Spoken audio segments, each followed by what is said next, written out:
বন্ধুগণ, আমি কবি মহিউদ্দিন চৌধুরী মাইকেল আবার আপনাদের সামনে উপস্থিত হয়েছি একটি কবিতা পাঠ নিয়ে।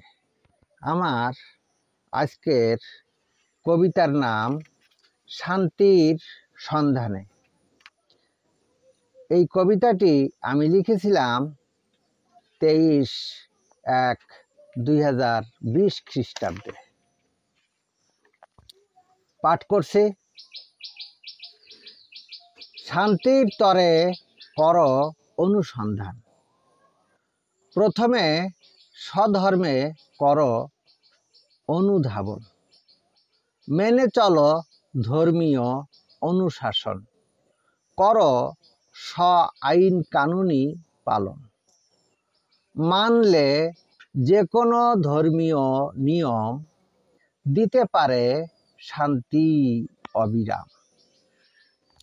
যদি পারো মানতে ঠিক নিয়ম, তা না হলেই যে অশান্তি চরম।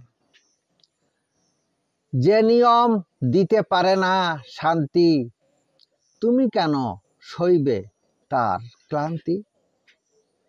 বংশ পরম্পরায় ওই ভ্রান্তি, তুমিও বইবে তারই অশান্তি। তুমিও করতে পারো যে রচনা, জীবনেই যত শান্তির ধারণা। রক্ষা পাবে তাতে মহা যন্ত্রণা, ছুঁড়ে ফেলো সকল কুমন্ত্রণা। পেয়েছে যারা শান্তির সন্ধান, সেখানে নেই কোনো অপমান, আছে যে মান সম্পন্ন জীবন। শান্তিময় অতি চমৎকার ভুবন, হয় না সৎ কাজেরই বিনিময়।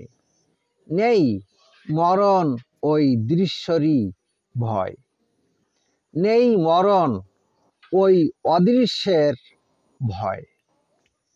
তর্কে নয় বিশ্বাসে পাওয়া যায়, প্রতিশোধ নয় ক্ষমাতেই হয়।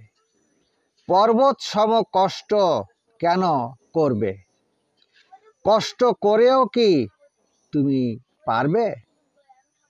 অসম্ভব চেষ্টাই বা কেন করবে?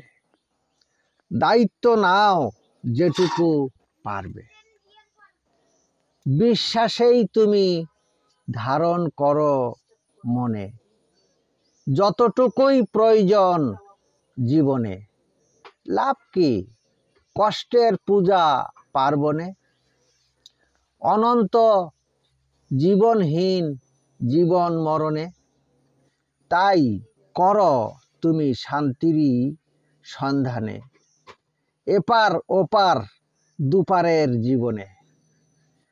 কঠিন কষ্টই বা প্রতি ক্ষণে ক্ষণে, কেন করবেই বা জীবন মরণে? কেন করবেই বা জীবন মরণে? আমার এই কবিতাটি যদি আপনাদের ভালো লেগে থাকে, তাহলে দয়া করে আমার এই ইউটিউব চ্যানেলটি সাবস্ক্রাইব করে লাইক, কমেন্ট, শেয়ার দিয়ে পাশে থাকার অনুরোধ রেখে আমি আজকে আপনাদের থেকে বিদায় চাইছি। সবাইকে শুভেচ্ছা, শুভকামনা। অবিরাম অন্তহীন পথ চলা নিরন্তর। ধন্যবাদ।